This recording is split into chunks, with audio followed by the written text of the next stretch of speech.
राधे राधे।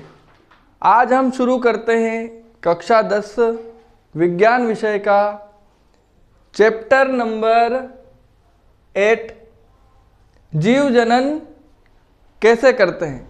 आज हम इस चैप्टर में डिस्कस करेंगे 2025 का जो मॉडल पेपर है उसमें इस चैप्टर से कितने प्रश्न आएंगे, कितने नंबर के आएंगे, किस टाइप के आएंगे। तो आइए शुरू करते हैं।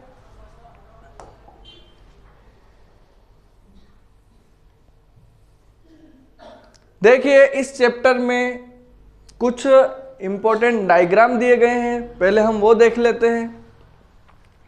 ये अमीबा का चित्र है। अमीबा में जनन विखंडन विधि से होता है और विखंडन में भी आप देख पा रहे होंगे यहाँ पर ये अमीबा का चित्र दे रखा है। अमीबा धीरे धीरे अपनी लंबाई में यहाँ पर वृद्धि कर रहा है।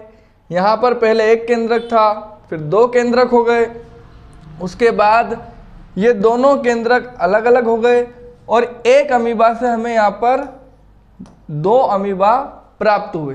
तो अमीबा में द्विखंडन होता है। ये जो स्ट्रक्चर दी हुई है ये लेशमानिया है। लेशमानिया में भी द्विखंडन होता है।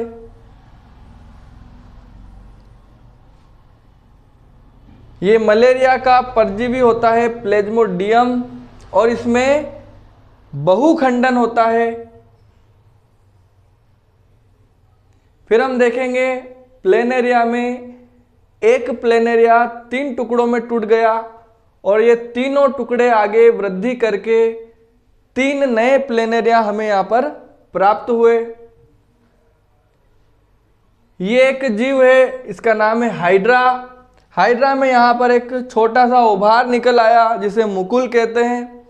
मुकुल धीरे धीरे वृद्धि करता है और इस हाइड्रा के जैसा ही एक और हाइड्रा यहाँ पर बन जाएगा।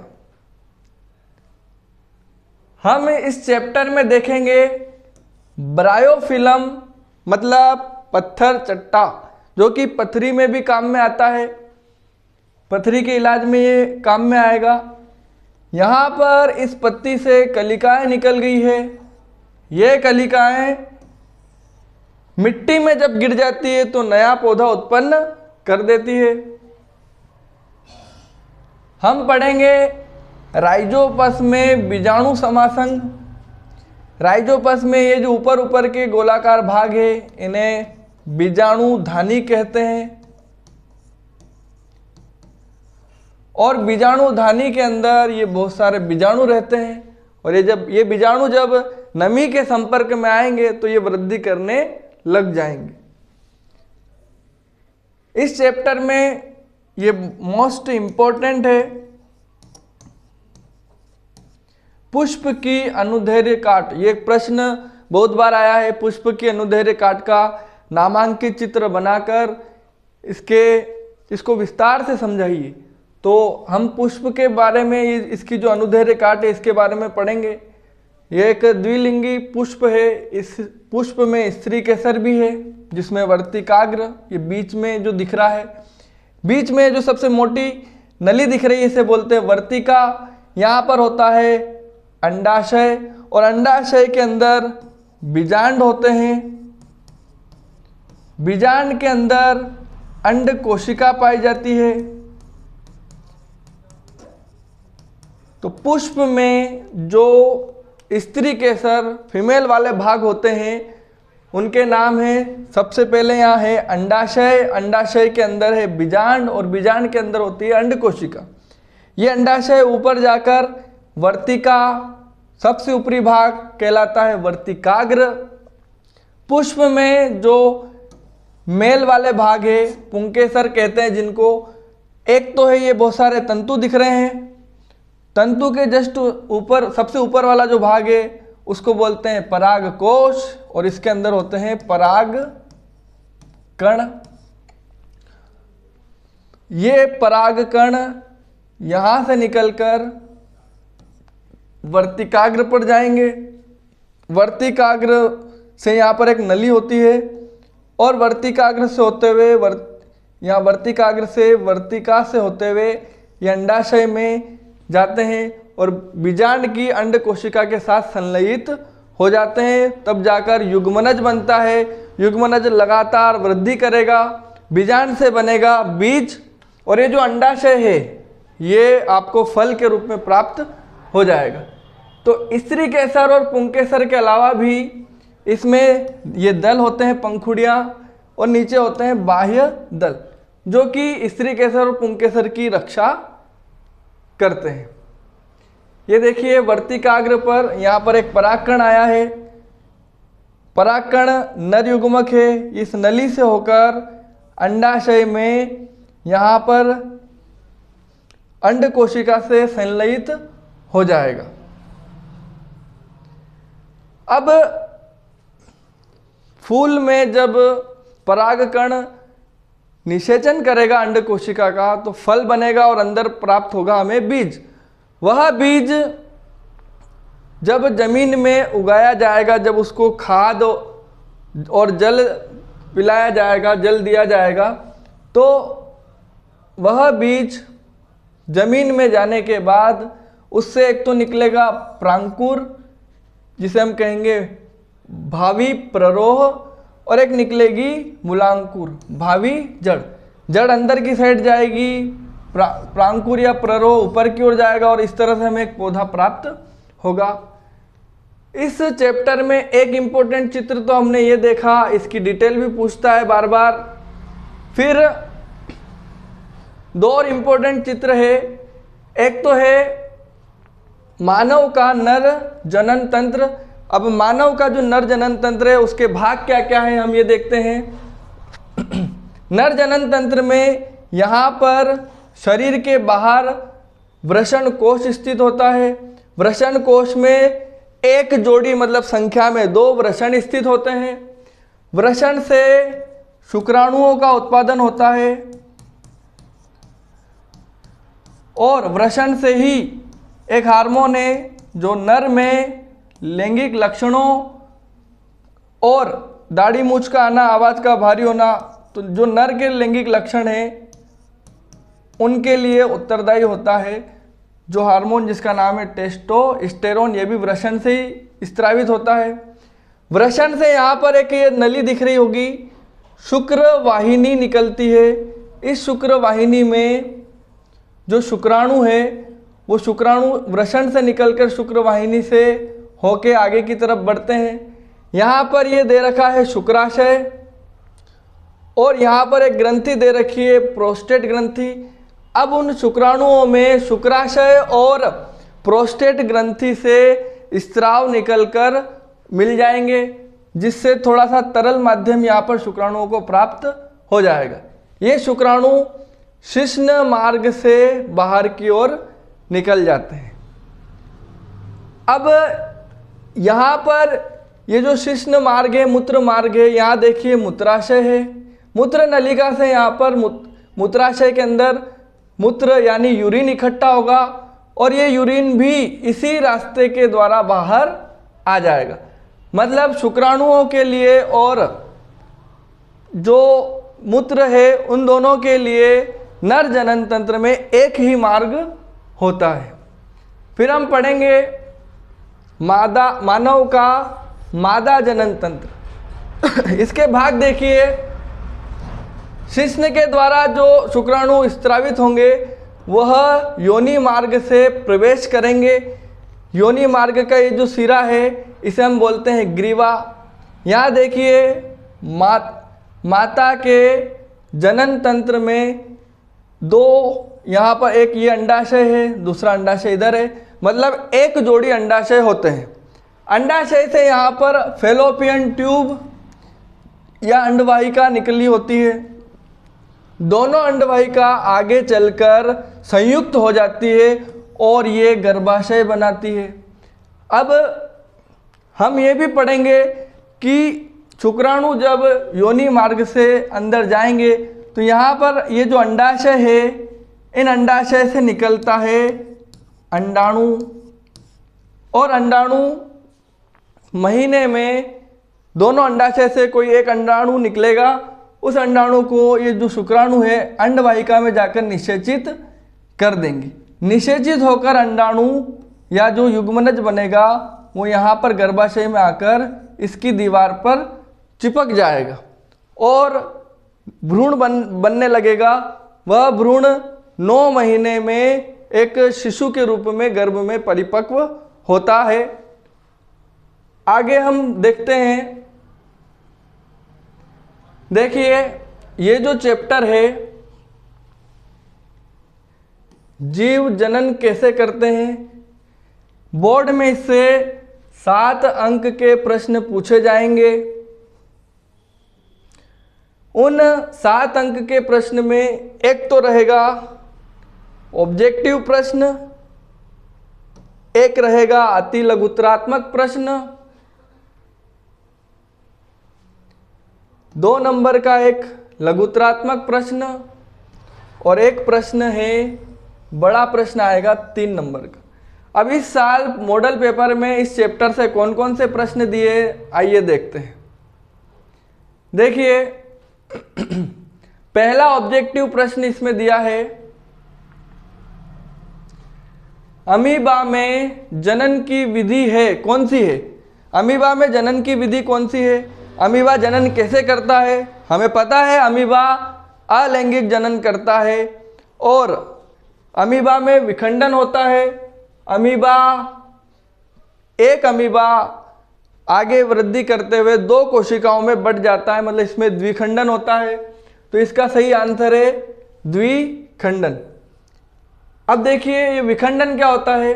विखंडन होता है एक कोशिकीय जीवों में कोशिका का विभाजन होता है, या इसे हम विखंडन कह सकते हैं। तो एक कोशिकीय जीव है अमीबा, एक कोशिकीय जीवों में विखंडन अथवा द्विखंडन द्वारा या कोशिका विभाजन द्वारा नए जीवों की उत्पत्ति होती है।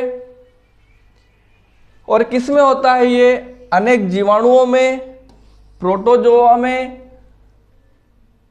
अनेक जीवाणु और प्रोटोजोआ की कोशिका विभाजन द्वारा 2 बराबर भागों में बट जाएगी। अमीबा में भी 2 भागों में बटेगा, लेकिन कोशिका विभाजन किसी भी तल से हो सकता है। अब देखिए इसका चित्र दिया है, ये अमीबा है, एक कोशिकीय है, इसका केंद्रक थोड़ा सा फैला और ज़्यादा फैला और ये यहाँ पर 2 केंद्रक बन गए और लास्ट में जाकर एक अमीबा से 2 अमीबा हमें प्राप्त हो गए। तो ये जो विधि है इसे विखंडन भी कह सकते हैं और 2 भागों में बट रहा है तो द्विखंडन भी कह सकते हैं। अगला प्रश्न जो इससे पूछा है,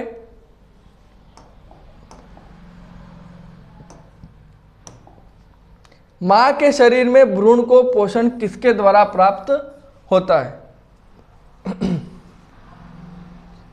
जब बच्चा गर्भ में रहता है 9 माह तक, तो उस बच्चे को भोजन कैसे प्राप्त होगा, उसको ग्लूकोज, ऑक्सीजन आदि की आपूर्ति कैसे हो पाएगी, आइए देखते हैं।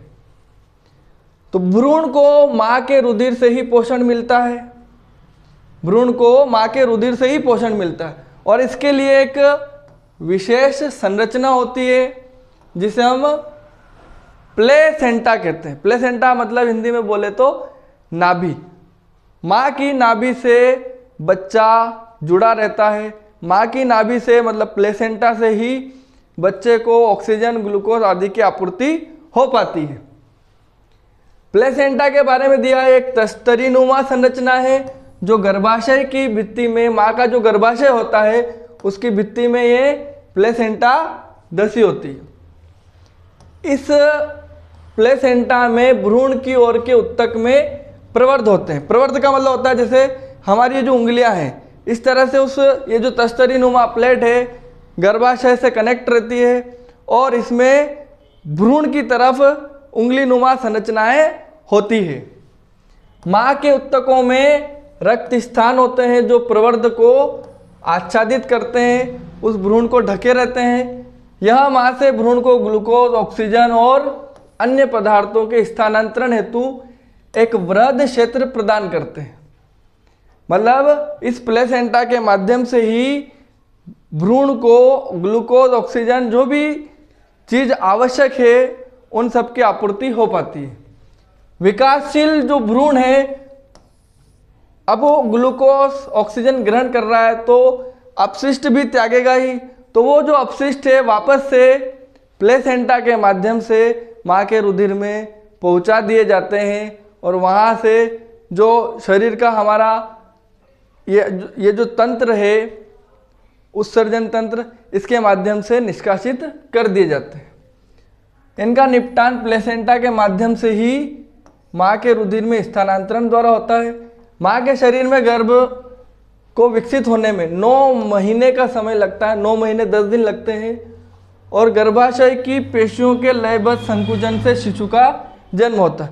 9 महीने 10 दिन के बाद गर्भ ऑटोमेटिक संकुचित होने लगेगा और बच्चे का जन्म हो जाएगा। तो ये जो हमारा प्रश्न था, माँ के रुधिर से भ्रूण को पोषण किसके द्वारा प्राप्त होता है? प्लेसेंटा के द्वारा प्राप्त होता है।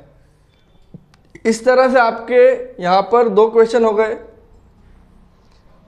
अगला प्रश्न पूछा है, आवृत बीजी पुष्प के अनुदैर्ध्य काट का नामांकित चित्र बनाते हुए इसके विभिन्न भागों को समझाइए। अभी ऊपर हमने थोड़ा सा इसके बारे में डिस्कस किया था। इस चित्र को देखिए, ये है पुष्प के अनुदैर्ध्य काट का चित्र। तो इस चित्र में हम पहले ही समझ चुके हैं। यहाँ पर इस पुष्प में 2 भाग दिए हैं। स्त्री केसर भी इसी पुष्प में दिया है और पुंकेसर मतलब नर जनन भाग भी इसी पुष्प में दिया हुआ है। तो पहले देखते हैं पुंकेसर में क्या क्या आते हैं। पुंकेसर में एक तो ये आते हैं पीले पीले कलर में जो लाइनें दी है, इन्हें बोलते हैं तंतु, और तंतु के जस्ट ऊपर होता है पराग कोश। तो ये यहाँ पर देखिए तंतु है, 1 2 3 4 5 6 तंतु दिए हैं। इनके ऊपर पराग कोश है। पराग कोश के अंदर होते हैं पराग कण। जो मादा जनन भाग है इसमें स्त्री केसर, उसमें एक तो अंडाशय है, अंडाशय के अंदर बीजांड होते हैं, बीजांड के अंदर अंड कोशिका होती है। अंडाशय से ऊपर एक ये देखिए बड़ी वाली नली निकल रही है, इसको बोलते हैं वर्तिका, और वर्तिका का जो सबसे ऊपरी भाग होता है उसे हम बोलते हैं वर्तिकाग्र। इसके अलावा इसमें पंखुड़ियाँ दी है जिसको दल बोलते हैं, और ये नीचे पुष्प के नीचे जो हरे हरे कलर का भाग होता है उसको बोलते हैं बाह्य दल। अब देखिए हम इसके बारे में पढ़ते हैं। आवृत बीजी एंजियोस्पर्म, इसके जननांग पुष्प में अवस्थित होते हैं। हमने बाह्य दल देख लिया, दल पंखुड़ी देखी, पुंकेसर और स्त्री केसर भी देखा। पुंकेसर और स्त्री केसर पुष्प के जनन भाग है, इसमें जनन कोशिकाएं होती है। पुंकेसर में होता है परागकण, और स्त्री केसर जो है, जो अंडाशय है, अंडाशय के अंदर बीजांड, और बीजांड के अंदर होती है अंड कोशिका। पुंकेसर में जो पराग कोश दे रखे हैं, पराग कोश के अंदर परागकण होते हैं, और ये परागकण अंड कोशिका के साथ संलयित होते हैं। आगे देखते हैं, जब पुष्प में पुंकेसर और स्त्री केसर में से कोई एक जननांग उपस्थित होता है तो उस पुष्प को हम कहेंगे एकलिंगी। एग्जाम्पल आपको याद रखने हैं, पपीता और तरबूज एक लिंगी पुष्प है, इसमें सिर्फ एक भाग ही स्थित होता है। लेकिन जब पुष्प में पुंकेसर और स्त्री केसर दोनों उपस्थित होते हैं, जैसे एग्जाम्पल है गुड़हल और सरसों, तो उन्हें उभयलिंगी पुष्प कहते हैं। पुंकेसर नर जननांग है जो परागकण बनाते हैं। पुंकेसर में बनता है परागकण, और परागकण सामान्यतः पीले कलर के होते हैं। आगे देखिए, पुष्प के पुंकेसर को जब छूते हैं तो हाथ में एक पीला पाउडर लग जाता है। स्त्री केसर जो है पुष्प के केंद्र में होता है। अब जो परागकण है वह वर्तिकाग्र पर आ जाएंगे। यहाँ पर एक नली है जिसे हम बोलते हैं पराग नली। तो ये परागकण वर्तिकाग्र के ऊपर आकर इस पराग नली से, इसे हम परागकण को नर युग्मक कहते हैं, ये जाएगा अंडाशय में। अंडाशय में जो बीजांड दे रखे हैं, बहुत सारे बीजांड होते हैं, बीजांड की अंड कोशिका से संलयित हो जाते हैं।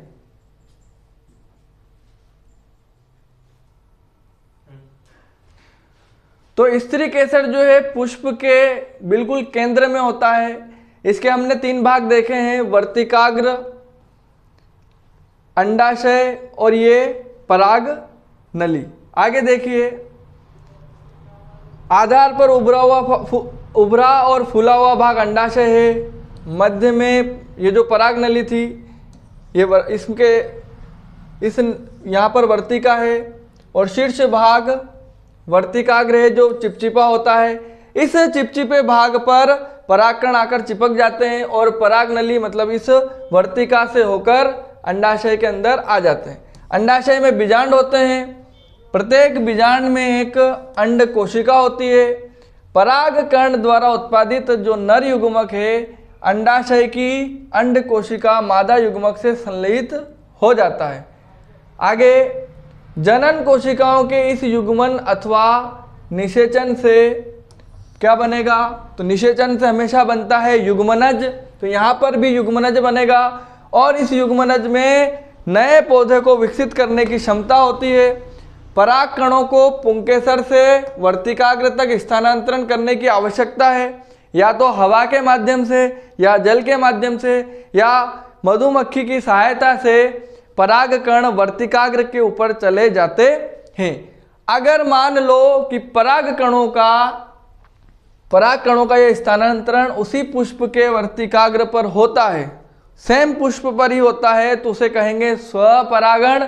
लेकिन अगर दूसरे पुष्प का परागकण किसी एक पुष्प पर आया है और निषेचन हुआ है, चाहे वो जल के माध्यम से आए, हवा के माध्यम से आए या किसी जीव के माध्यम से आए, तो अगर किसी दूसरे के माध्यम से या दूसरे पुष्प पर आया है तो उसे हम कहते हैं परागण। और ये परागकण एक पुष्प से दूसरे पुष्प पर, देखिए यहाँ पर वायु, जल या प्राणी वाहक जैसे मधुमक्खी या भौरे की सहायता से आते हैं।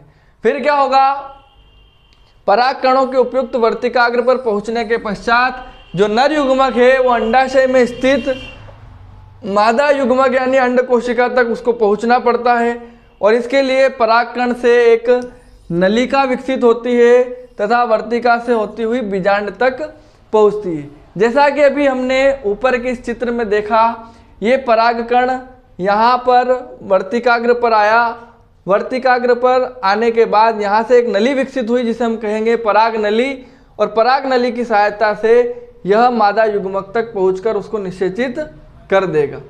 फिर हम देखते हैं निषेचन के पश्चात बहुत सारे विभाजन होंगे। बीजांड में भ्रूण विकसित होगा, बीजांड से कठोर आवरण विकसित होता है और ये कठोर आवरण बीज में परिवर्तित हो जाएगा। मतलब बीजांड से तो बनेगा बीज, जबकि अंडाशय तीव्रता से वृद्धि करेगा और अंडाशय तीव्रता से वृद्धि करके फल में चेंज हो जाता है।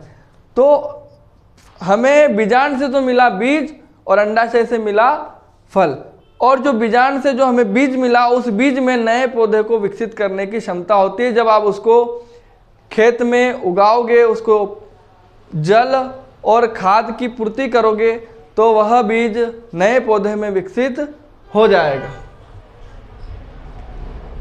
और जब फल बनेगा तो बाह्यदल, पंखुड़ी, पुंकेसर, वर्तिका, वर्तिकाग्र, ये सभी इनका कोई काम नहीं रहेगा, तो ये मुरझाकर गिर जाएंगे। फिर इस जो हमें बीज मिलेगा उस बीज में भावी पौधा अथवा भ्रूण होता है, उपयुक्त परिस्थितियों में नवोद्भिद में विकसित हो जाता है, इसको बोलते हैं अंकुरण। ये बीज देखिए, इस बीज को जब आप जमीन में उगाओगे तो यहाँ पर एक तो इस बीज से 2-3 दिन बाद एक मूलांकुर मतलब भावी जड़ निकल आएगी और एक प्रांकुर मतलब भावी प्ररोह निकल आएगा। तो प्ररोह वृद्धि करके पौधे में विकसित हो जाएगा और जड़ जमीन के अंदर चली जाएगी। तो इस प्रोसेस को बोलते हैं अंकुरण। अब हम अगला क्वेश्चन देखते हैं जो कि यहाँ पर 3 नंबर का पूछा गया है। गर्भ निरोधन की विधियां समझाइए। इसी में यहाँ पर 2 नंबर का तो ये है, गर्भ निरोधन की विभिन्न विधियों को समझाइए। और दूसरा प्रश्न है ऋतु स्त्राव किसे कहते हैं। ये प्रश्न अथवा में पूछा जाएगा। अथवा में जो प्रश्न पूछा है, एक कोशिकीय जीवों में पाए जाने वाली प्रजनन की विधियां बताइए, और दूसरा है हाइड्रा में मुकुलन समझाइए। तो हम पहले देखते हैं गर्भ निरोधन की या इंग्लिश में कॉन्ट्रेसेप्शन की विभिन्न विधियां। देखिए, गर्भ का निरोध कैसे कर सकते हो, तो इसके लिए दिया है यौन क्रिया द्वारा गर्भधारण की संभावना सदा ही बनी रहती है। गर्भधारण की अवस्था में स्त्री के शरीर और भावनाओं की मांग और आपूर्ति बढ़ जाती है, और अगर माता गर्भधारण के लिए तैयार नहीं है तो उसके मानसिक और शारीरिक स्वास्थ्य पर बुरा प्रभाव पड़ता है, स्वास्थ्य पर विपरीत प्रभाव पड़ता है। तो गर्भधारण के अनेक तरीके खोजे गए हैं। गर्भधारण का पहला तरीका यहाँ दिया है। गर्भधारण को रोकने का जो पहला तरीका है, गर्भरोधी तरीके अनेक प्रकार के हो सकते हैं। पहला तरीका है यांत्रिक अवरोध। यांत्रिक अवरोध की सहायता से शुक्राणु अंड कोशिका तक न पहुंच सकता है। शिश्न को ढकने वाले कंडोम अथवा योनि में रखने वाली अनेक युक्तियां जैसे कॉपर टी का यूज करके गर्भधारण को रोका जा सकता है। तो पहला तरीका तो है यांत्रिक अवरोध। दूसरा तरीका दिया है शरीर में हार्मोन संतुलन के परिवर्तन का। शरीर में हार्मोन संतुलन को परिवर्तित करके भी गर्भधारण को रोका जा सकता है। तो गर्भधारण रोकने के लिए ये जो हार्मोन संतुलन है वो कैसे करेंगे, तो उसके लिए मार्केट में दवाइयाँ आती है जिससे हार्मोन संतुलन को चेंज किया जा सकता है, लेकिन इसका शरीर पर बुरा प्रभाव भी हो सकता है, बहुत सारे साइड इफ़ेक्ट भी हो सकते हैं। तो हार्मोन संतुलन के ये जो दूसरा तरीका हम देख रहे हैं, इससे अंड का मोचन ही नहीं होगा, अंडाणु निकलेगा ही नहीं, तो अंड का निषेचन हो ही नहीं सकता। ये दवाइयाँ सामान्यतः गोली के रूप में ली जाती है, लेकिन हार्मोन संतुलन को परिवर्तित करती है और उसके विपरीत प्रभाव साइड इफ़ेक्ट भी हो सकते हैं। गर्भधारण रोकने के लिए कुछ अन्य युक्तियां हैं, जैसे कि लूप अथवा कॉपर टी। ये लूप या कॉपर टी को मादा के गर्भाशय में लगा दिया जाता है, योनि मार्ग में लगा दिया जाता है, जिससे शुक्राणुओं का अंडाणुओं से निषेचन नहीं हो पाता। शुक्राणु अंडाणु के पास जा ही नहीं पाएंगे तो निषेचन हो ही नहीं पाएगा। परंतु गर्भाशय के उत्तेजन से कुछ विपरीत प्रभाव हो सकते हैं। तीसरा तरीका है पुरुष की शुक्रवाहिकाएं। वृषण से जो शुक्रवाहिनी निकलती है, उन शुक्रवाहिनियों को भी नसबंदी के द्वारा नसबंदी कर दी जाती है। उन शुक्रवाहिनियों को बांध दिया जाता है, जिससे शुक्राणु निकल ही नहीं पाते और उस सिचुएशन में भी गर्भधारण नहीं हो पाएगा। ऐसे ही स्त्रियों में भी नसबंदी होती है, अंडवाहिनी अथवा फैलोपियन नलिका को अवरुद्ध कर देते हैं, तो अंडाणु गर्भाशय तक पहुंचेगा ही नहीं, तब भी निषेचन नहीं होगा। तो दोनों ही अवस्थाओं में निषेचन नहीं हो पाएगा।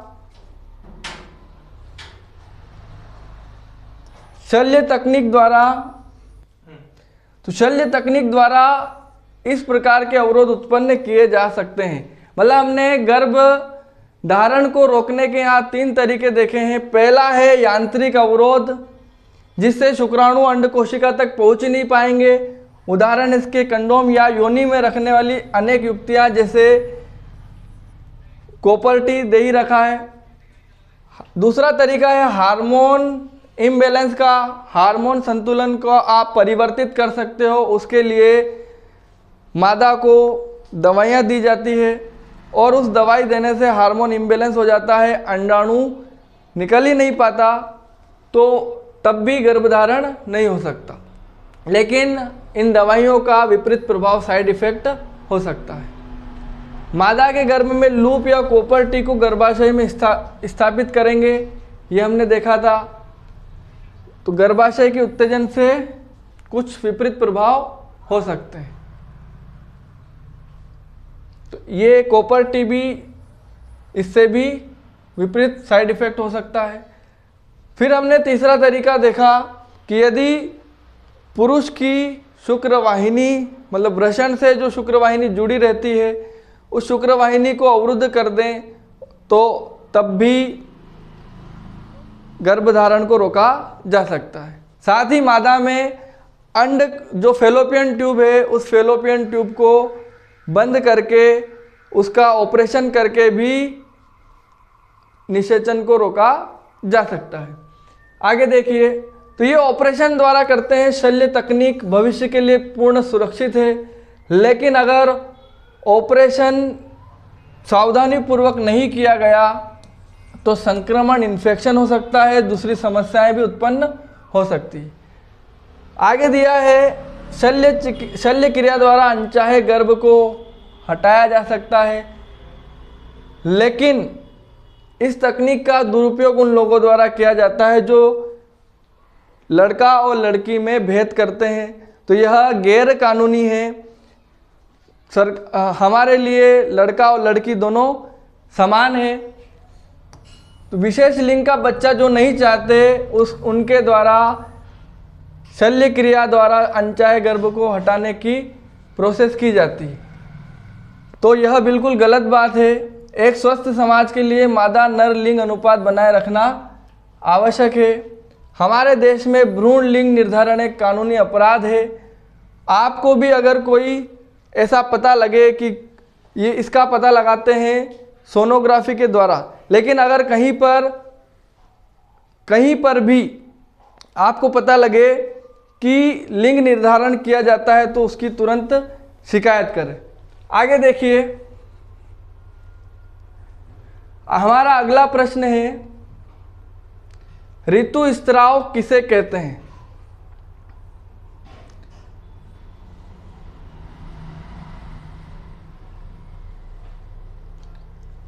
तो देखिए, हम समझते हैं ऋतुस्राव को, रजोधर्म को या मेंस्ट्रुएशन साइकिल को। ये चार्ट आपको दिख रहा होगा। इसमें देखिए, मादा को जब महीने में एक बार ब्लीडिंग साइकिल होता है, मासिक स्त्राव होता है, तो मासिक स्त्राव होने के बाद यह मासिक स्त्राव कुछ दिनों तक बना रहता है। सामान्यतः इसकी अवधि 7 दिन तक होती है। तो एक पहले दिन मासिक स्त्राव हुआ, 1, 2, 3, 4, 5, 6 और 7, लगभग 7 दिनों तक मासिक स्त्राव होता रहता है। इसमें मादा के गर्भ से म्यूकस और रक्त का स्त्राव होता है। 7 दिन के बाद 8वें दिन से जो 15 दिन तक की जो अवधि है, इसको फर्टिलिटी फेज कहते हैं। इसमें अगर यौन संबंध बनाए जाते हैं तो 100% चांस रहते हैं एक भ्रूण के या निषेचन होने के 100% चांस रहते हैं। और सबसे ज़्यादा ये जो 13, 14 और 15 दिन है, इसमें निषेचन होने के 100% संभावना रहती है। लेकिन मान लो कि अगर निषेचन नहीं हो पाए तो फिर वापस से 28वें दिन मासिक स्त्राव हो जाता है। फिर से यही प्रोसेस चलेगी, 1, 2, 3, 4, 5, 6, 7 दिन तक रजोधर्म आएगा। उसके बाद फिर इन दिनों में से सामान्यतः ये जो बीच के दिन है, 13वां, 14 और 15वां दिन, इन दिनों में अंडाशय से अंडाणु निकलता है। अगर उस अंडाणु का निषेचन हो जाता है तो फिर ये जो प्रोसेस है बार बार हर महीने मासिक धर्म की रजोधर्म की रुक जाती है और 9 महीने तक गर्भ, जब तक गर्भ रहता है उसके बाद भी 2-3 महीनों तक रजोधर्म नहीं आता है। तो हम इसको समझते हैं, यदि अंड कोशिका का निषेचन नहीं हो तो यह लगभग 1 दिन मतलब 24 आवर्स तक अंडाणु जीवित रहेगा। अंडाशय प्रत्येक माह एक अंड का मोचन करता है, अतः निषेचित अंड की प्राप्ति के लिए जो गर्भाशय है, गर्भाशय भी हर महीने तैयारी करेगा। गर्भाशय हर महीने तैयारी करता है कि अंड निषेचित होकर आएगा और वह निषेचित अंड जो युग्मनज बनाएगा वह गर्भ में स्थापित हो जाएगा। तो गर्भ इसकी तैयारी करता है। तो गर्भ की जो भित्ति है, अंतःभित्ति मांसल और स्पंजी हो जाती है, लेकिन अंड का निषेचन होने की अवस्था में उसके पोषण के लिए आवश्यक है। गर्भ की जो तैयारी है वह अत्यंत आवश्यक है, लेकिन निषेचन अगर नहीं होता है तो इस परत की भी आवश्यकता नहीं होती। तो हर महीने ये परत बनती है और हर महीने ये परत टूटती है। तो यह परत धीरे धीरे टूटकर योनि मार्ग से रुधिर और म्यूकस के रूप में निष्कासित होती है। इस चक्र में 1 मास का मतलब 28 दिन का समय लगता है। हर महिला में यह अवधि अलग अलग हो सकती है, 1-2 दिन कम या ज़्यादा हो सकते हैं।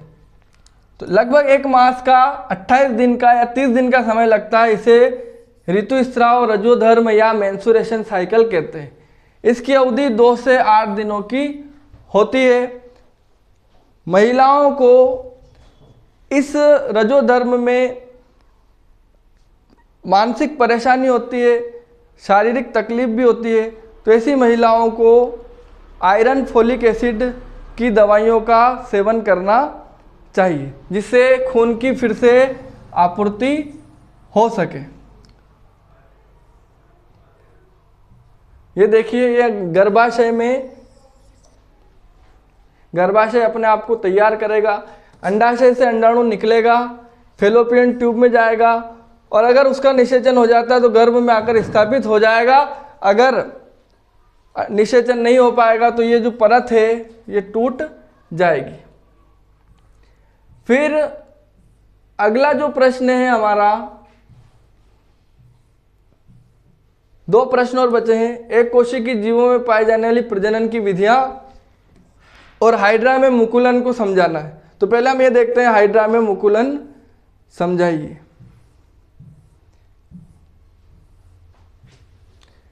देखिए, हाइड्रा जैसे कुछ प्राणी होते हैं जो पुनर्जनन की क्षमता वाली कोशिकाओं का उपयोग मुकुलन के लिए करते हैं। हाइड्रा में यहाँ पर एक छोटा सा उभार आपको नजर आ रहा होगा।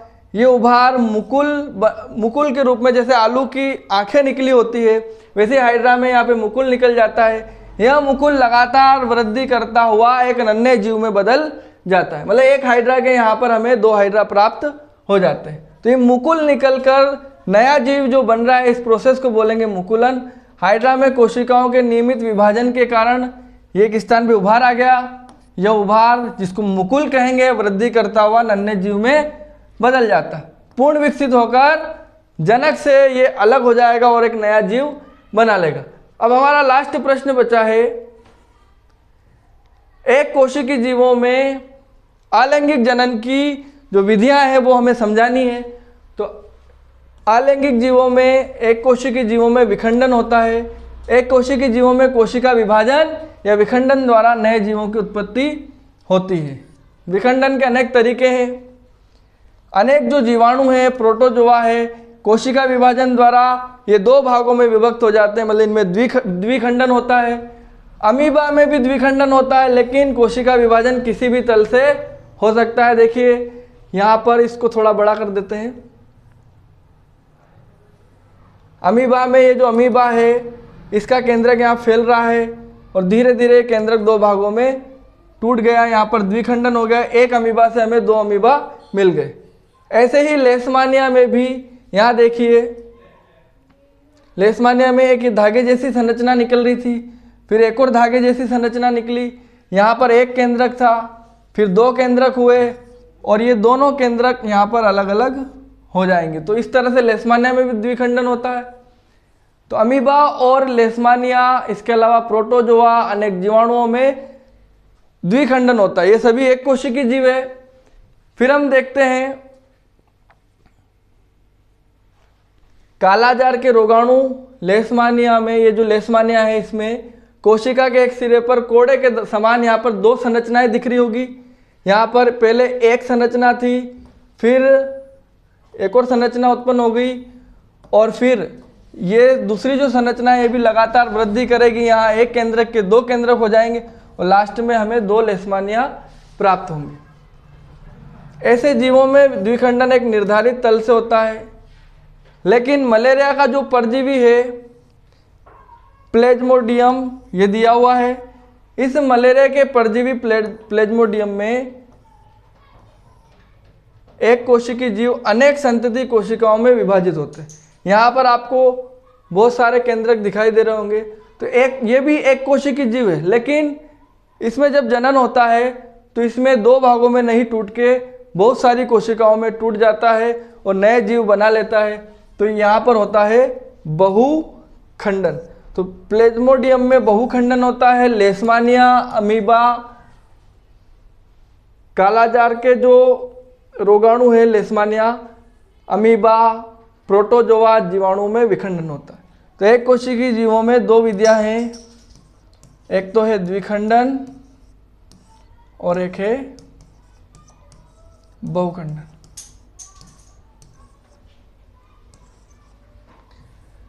तो आशा करते हैं आपको 2025 मॉडल पेपर के ये सभी प्रश्न किस टाइप से पूछे जाएंगे, कितने नंबर के पूछे जाएंगे, इस चैप्टर में से क्या क्या पूछा जा सकता है, सब कुछ अच्छे से समझ में आया होगा।